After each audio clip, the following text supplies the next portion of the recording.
And tonight on The Wrap, in the wake of the Amtrak disaster, was the accident preventable? And will more taxpayer money prevent future accidents, or is it time for the government to get out of the railroad business? The 2016 presidential race continues to heat up as Senator Marco Rubio has some harsh words for Hillary Clinton. We have the tape. And are comments President Obama made about Senator Elizabeth Warren sexist? A prominent Democratic senator thinks so. Wait till you hear why. We've got all that, plus potluck and yay and nay. This is the Daily Wrap, live from New York City.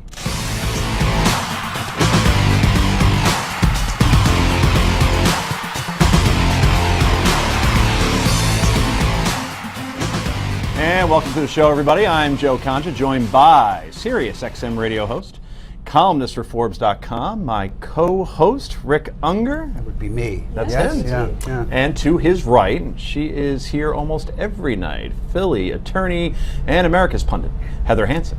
And finally, he's a rabbi, he's an author, and he's the editor of the Wisdom Daily. Brad Hirschfield is back once again. Welcome, sir. Good to be here. Lots to do tonight, everybody. Let's get right to the daily download. Please.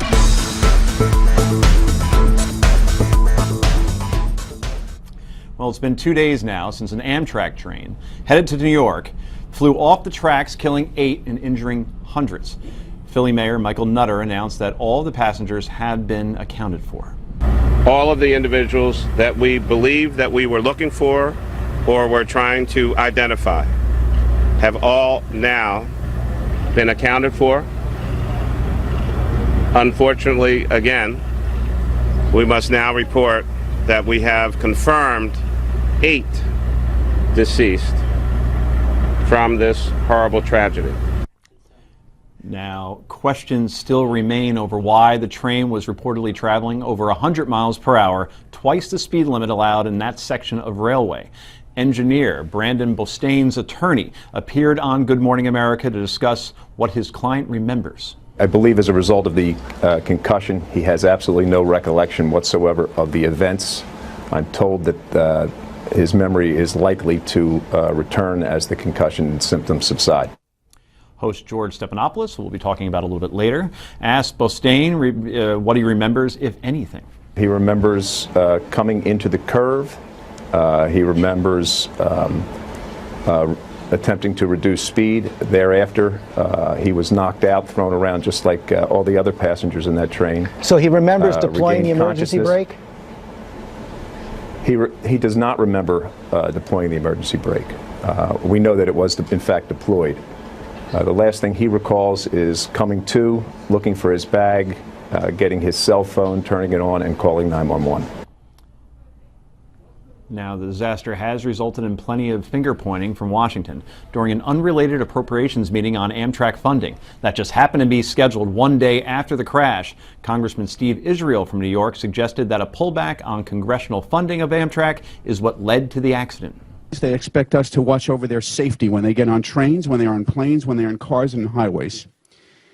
And last night we failed them. We failed to invest in their safety. We failed to make their safety a priority. What we should have been doing is subsidizing the safety of those passengers on that Amtrak train yesterday. And so this is just a matter of simple priorities. Now, Congressman Mike Simpson, a Republican, called out Israel for exploiting the situation. You have no idea what caused this accident.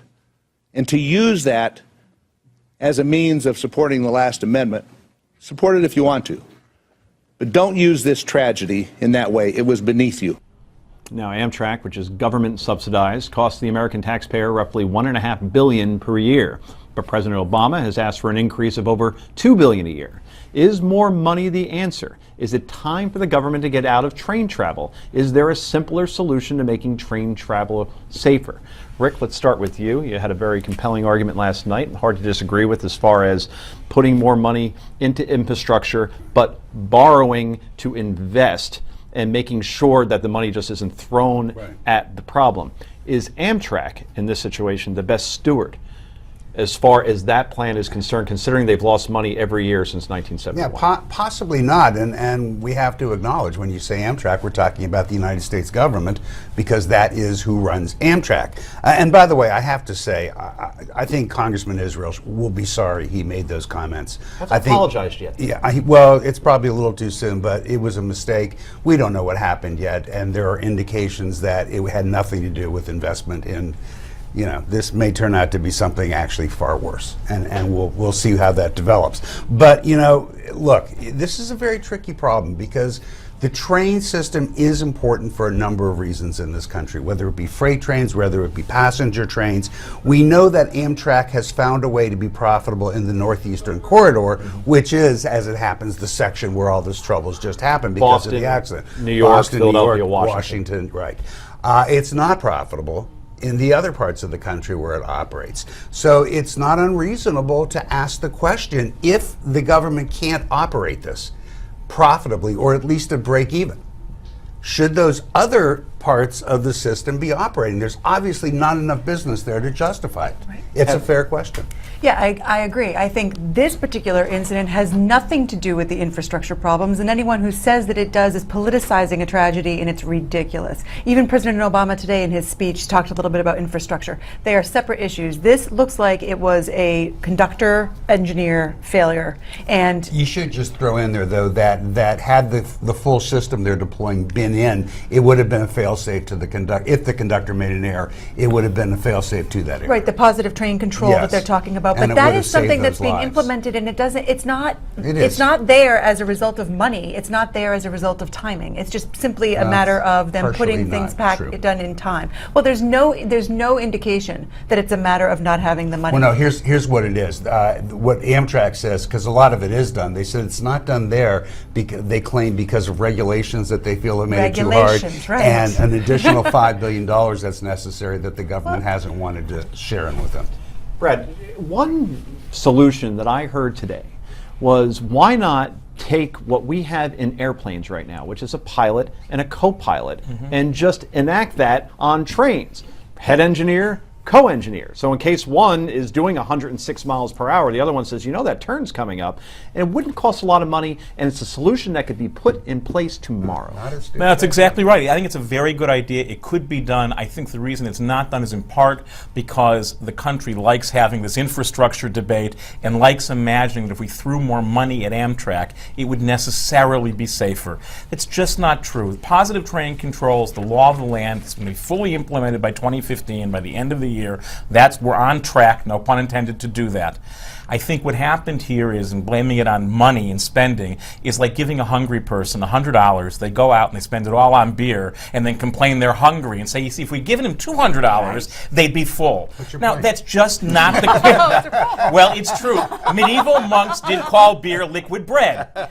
They also weren't driving trains 105 miles an hour. I don't think we know yet, but I think that making this about the debate about infrastructure spending, it feels like vultures picking at carcasses. Infrastructure spending, it should be a debate, maybe not relevant to this. Now. Yeah, but it at least provides an opportunity to have a critically important discussion.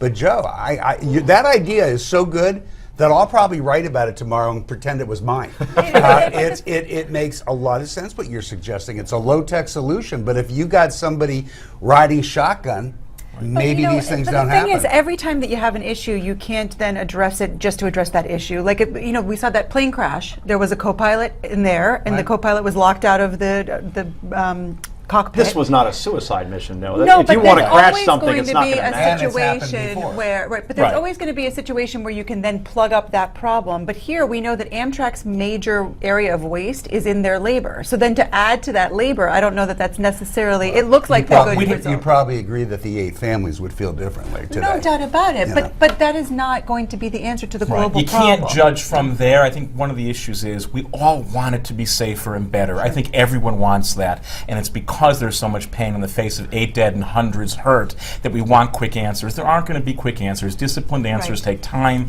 and that's what I hope we'll give this one. That Steve Israel did not understand. How many plane crashes would it have taken for us to figure out, oh, we ought to have a co-pilot in there. And it's a good idea to have a co-pilot in there, even though it didn't. Yeah, I'm not against it. I don't think you'd have a snap judgment about it. Okay, well, I'm sure we'll be talking more about this in the coming weeks. So coming up next, as the Republican presidential field widens, so does its problems. Stay right there. We'll be right back.